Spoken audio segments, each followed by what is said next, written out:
চুরি টুরি পরে করেন না, এটা কিন্তু মহিলা মোর্চা আছে না। কাটবো সাইমন, সাইমন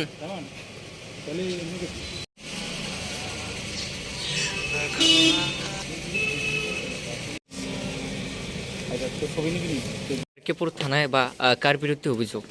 অভিযোগ আজকে আনুমানিক 7টা নাগাদ আমাদের বিজেপির কর্মী সজল মজুমদার বাজার থেকে বাড়ি যাওয়ার পথে গ্যাস গোডাউনের পাশাপাশি হঠাৎ করে অতর্কিতভাবে আক্রমণ করে ইন্দ্রজিৎ দাস ও তার সহচর 3-4 জন মিলে আক্রমণ করে তাকে ধাক্কা দিয়ে ফেলে তার গলায় চাপা দিয়ে ধরে এবং হাতের উপর পা রেখে তাকে ব্লেড দিয়ে আঘাত করে এবং শরীরের বিভিন্ন স্থানে তাকে ব্লেড দিয়ে আঘাত করে রক্তাক্ত করে।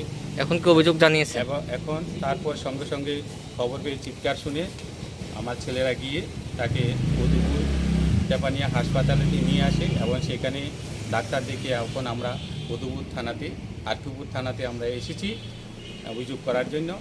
আমরা আটপুর থানাতে এখন তার বিরুদ্ধে মামলা অভিযোগ করব। ঠিক একইভাবে 1 মাসের ভিতরে